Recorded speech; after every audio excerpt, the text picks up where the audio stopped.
তোমাদের দাদাভাইকে এর আগের দিন বলছিলাম বেগুন নিয়ে এসে তো ক্ষেত থেকে, ও বলে চোখেই দেখে না। তো আজকে তোমাদের সামনে আমি বেগুন তুলে দেখাচ্ছি যে আমি কতগুলো বেগুন পাই।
তুমি কি কি আনবা?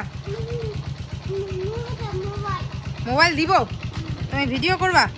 তুমি কি আনবা বাবা? চকলেট আনবা? আর জুস আনবা না? আর তোমার বাবার জন্য তোমার বাবার কতগুলো টাকা আছে? ঘুম থেকে উঠে বলতেছ বাবার বলে এতগুলো টাকা। টাটা। ভাইয়ের জন্য কি আনবা?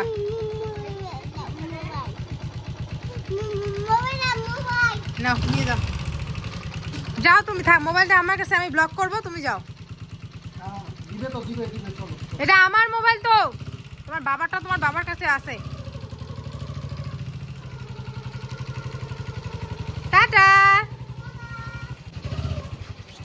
বাবা তুমি আসবা এখন? আসবা? বলে বাবালে আসবা? তোমরা অনেকে কালকে কমেন্ট করে ছেলে যে বড় টিপ দিবে, যে আজকে বড় টিপ দিয়ে দিয়েছি ওকে। আসবা? আসবা তুমি? আমি গেলাম হাসি হাসি ওলে মাঝে মাঝে থাকে, আবার কোনো সময় যখন আমাকে দেখে সামনে ব্যাস তখন আর কান্না শুরু করে দেয়।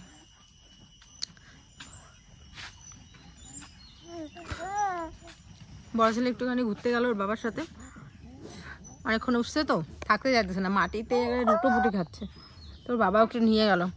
এমনি কোথাও না, এদিক দিয়ে একটুখানি ঘুরবে, বাসে একটা দোকান আছে, ওই দোকানে হয়তো বা যাবে। এমনিতে এখন বড় ছেলেকে চকলেট খাওয়াই না, কারণ ভালো না চকলেট খাওয়াই না সেই জন্য, তাই না দাদা ভাইকে? আমার অবস্থা দেখো, এত গরম পড়েছে না আজকে, পৃথিবীতে সব থেকে গরম বোধহয় আজকে পড়ছে। ও বাবা এখনই চলে যেত বাবাটা। বাবা এটা আমার সোনা বাবা, এটা আমার সোনা বাবা। এখানে নিয়ে এসছে আমার বাবা পাখিটা। আমার জন্য কি আনছো বাবা? জুস আনছো? ও বাও। আর তোমার বাবা কি আনছে? ম্যাঙ্গো নিয়ে এসছে, ম্যাঙ্গো। এতগুলো ম্যাঙ্গো আনছে, আমি খাবো না আমার পাখি খাবে? রীতিমতো জুস নিয়ে কোথায় যায় দেখি। জুসটা দাও, আমার জন্য আনছে তো, জুসটা তো আমার। চশমা নিব? আচ্ছা থ্যাংক ইউ। হ্যাঁ জুস দাও, আমি খাইও, দাও তো। বসো বসে পড়ো, এখানে বসবা? ওরে বাবা, জুস না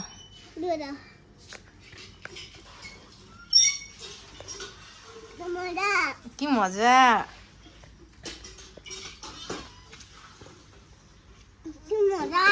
কি মজা। বাবাকে বলো থ্যাংক ইউ। বাবাকে থ্যাংক ইউ বলতে হয় তো।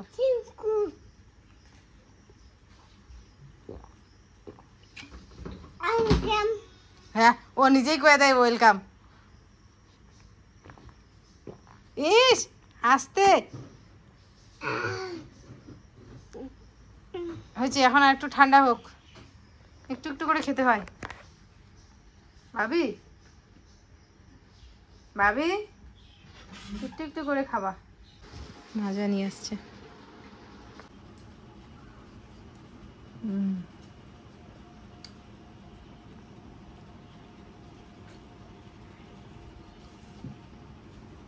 যেহেতু ছোট ছেলে অন্নপ্রাশনটা হবে মন্দিরে, তো খাওয়া দাওয়ার ব্যবস্থাটাও হবে, সমস্তটাই হবে বাইরে। তো এই হোটেলটায় তোমাদের দাদাভাই ঠিক করে আসছে, কারণ এটাই ফ্যামিলি প্যাকেজ হিসাবে ওর কাছে ভালো লাগলো। তো এখানেই ও সমস্ত কিছু ঠিকঠাক করে এসছে। রাত্রি 12টা 11, ঠিক আছে? বসো তো, বসে থাকো। আর কারণ পরে অন্নপ্রাশন না, বসে বসে ভাত খাবো না বাবা? বাবা চোখে তো ঘুম দেখি না।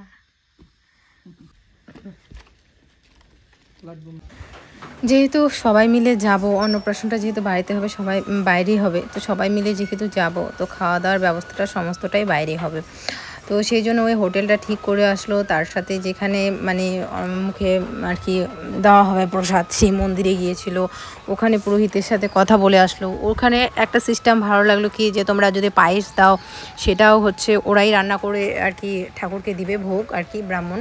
আর যদি ভাত খাওয়াও সেটাও দেবে। তো আমি অ্যাকচুয়ালি বড় ছেলেকে অন্নপ্রাশনের মুখে যে প্রথম অন্নটা তুলে দিয়েছিলাম, সেটা হচ্ছে ভাত না, সরি কি বলছি দেখো তো, ভাত না, গোবিন্দর প্রসাদ, মানে হচ্ছে পরমান্ন রান্না করে সেইটা দিয়েছিলাম।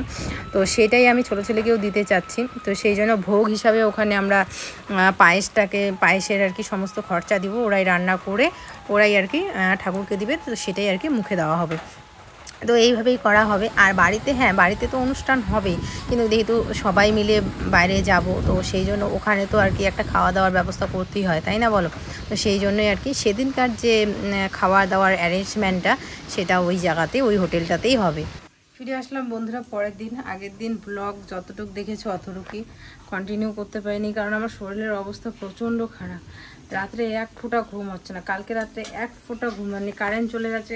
আজ ছোটোটা সেই যে 12টা থেকে জেগে আছে, 12টা থেকে একদম কন্টিনিউ 3টা সাড়ে 3টা অবধি জেগেছিল। তো যাই হোক, তারপরে 3টা সাড়ে 3টার দিকে ঘুমালো, পরে 4টা সাড়ে 4টা 5টার দিকে আবার বড়টা উঠে পড়লো। তো বুঝতেই পারো কতক্ষণ আমার ঘুম হয়েছে।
তোমরা কারা কারা এইভাবে কচু পুড়িয়ে বাটা করে খেয়েছো অবশ্যই কমেন্ট করে জানিও।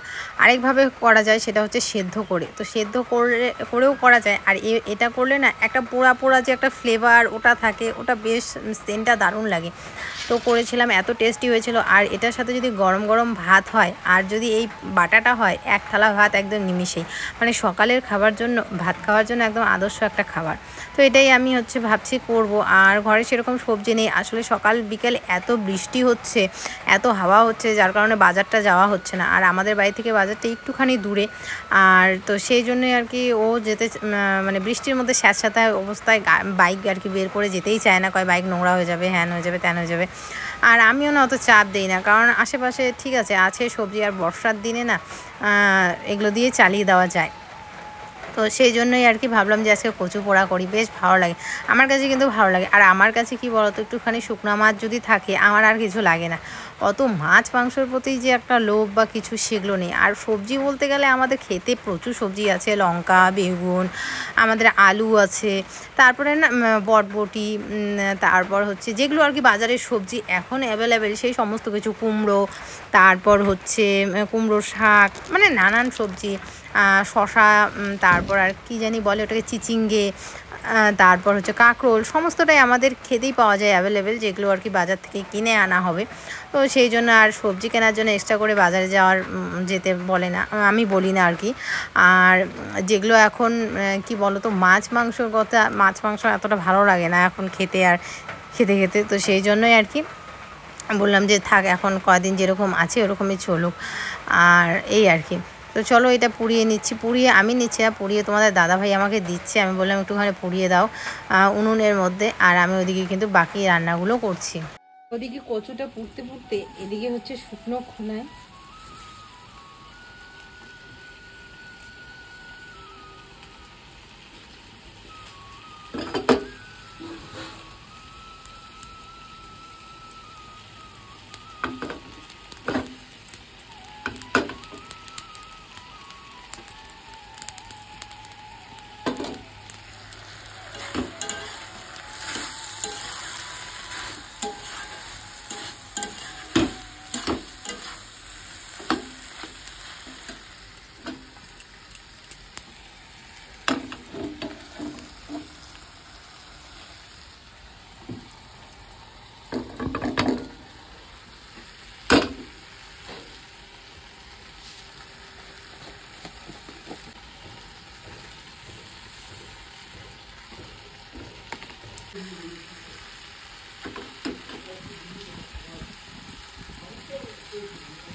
কি 10টা বাজে বন্ধুরা, রান্না প্রায় কমপ্লিট।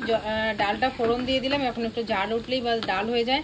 এদিকে ছোট ছেলের গরম জল বসালাম, আর এইখানে এই যে এটা করব হচ্ছে বাটা।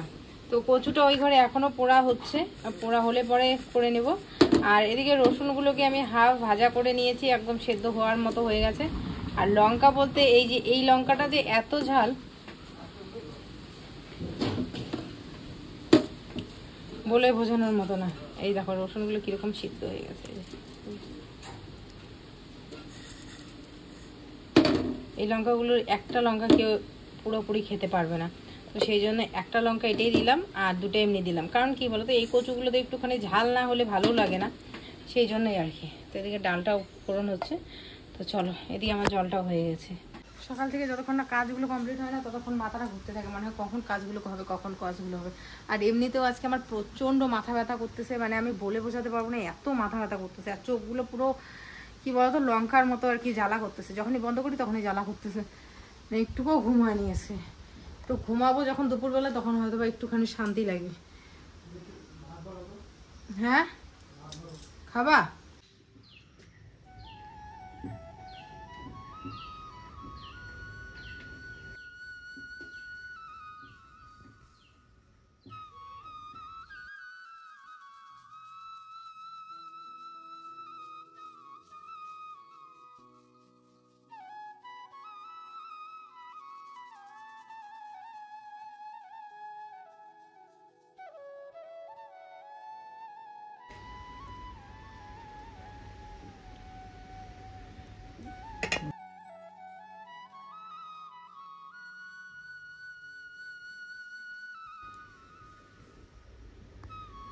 আমাদের বাড়িতে মানে বিয়ের পর পর প্রচুর আইটেম হতো, মানে মিতু যা যা পারে বা যা যা শিখছে শেখাটা তো মেয়েবেলায় শেখে। রান্নাবান্নার ব্যাপারটা পুরো,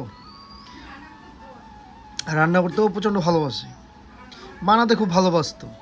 তো বিয়ের পর পর অনেক রকম আইটেম এরকম, হ্যাঁ নতুন মানে নতুন নতুন যেটা আমাদের কাছে অজানা, তো এরকম করতো। এবার কিছুদিন পর তো এই যে বড় ছেলে হলো, তারপরে ছোট ছেলে, এখন আর সময় হয় না। তো আজকে বললো যে না, আজকে একটু সময় বের করে নিব আর তোমাদের সাথেও শেয়ার করব। তো জানি না কেমন হয়েছে, কারণ আমি রান্নাগুলো বেসিক্যালি আমি হচ্ছে লকডাউনের সময় করতাম, কারণ আমাদের তখন প্রচন্ড মানে একটা ছিল, সব আমাদের না প্রত্যেকেরই প্রায় সাধারণ মধ্যবিত্ত ফ্যামিলির একটু ক্রাইসিস ছিল। আর আমার ক্ষেতের মধ্যে এই যে কচু লাগাইছিল, তখন বিভিন্ন ধরনের কচুর আইটেম করেছিলাম। এই কচু দিয়ে তোমাদের দাদাভাই মাছ ধরে আনতো, এই মাছও রান্না করেছি, তাই না গো? কেমন লাগবে জানি না, মুখে ধরবে কিনা। আমি এবার মুখে ধরার ভয় পাই। আমাদের মধ্যে কি বলে জানো, যার বেশি মুখ বেশি, মানে যে বেশি ঝগড়া করে তার মুখে ধরে, তার মানে তো তোমার মুখে ধরবেই। বিষয়টা হচ্ছে যে এটাই মুখে ধরার ভয় পাই। আর যখন ও বানাচ্ছিলাম কি এটা দিয়ে আবার কি হবে, একটু অদ্ভুত লাগলো বিষয়টা। আমি তোমাকে গ্যারান্টি দিলাম মুখে ধরবে না, খাও। একটুখানি পোড়া পোড়া ফ্লেভার, একটুখানি সর্ষের ফ্লেভার, কালো জিরের ফ্লেভার, এরকম পাবা। মানে যেটা বাংলাদেশে হচ্ছে ভর্তা বলে, তাই না? হ্যাঁ হয়তো বা ভর্তা বলে, কিন্তু এটা তো এক ধরনের ভর্তাই বলে, মানে মনে হয়। বেশ, প্রথমটাতেই তো ভালো লাগলো, এবার মুখে লাগার ব্যাপারটা কিন্তু একটু পরে বোঝা যাবে। না না মুখে লাগবে না, আমি কথা বললাম তো। একটু ঝাল, মানে সকালের জন্য একদম পারফেক্ট।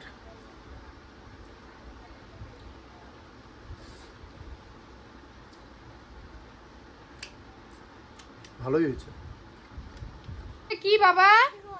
না না, এই যে কি হচ্ছে এগুলা? কি হয় গাছে? গাছে কি হইতেছে? হাবা বলো, হাবা হচ্ছে। হাবা? ও, তুমি হাবা দেখতেছো? হাবাকে ধরা যায়? কেমন করে ধরে হাবাকে? আচ্ছা, কালকে তোমাকে ভাই কেমন করে বাঁচিয়েছিল বলো তো? কেমন করে বাঁচাইছে ভাই বলো? হাবাই দেখতেছি, এইভাবে মালা ধরে।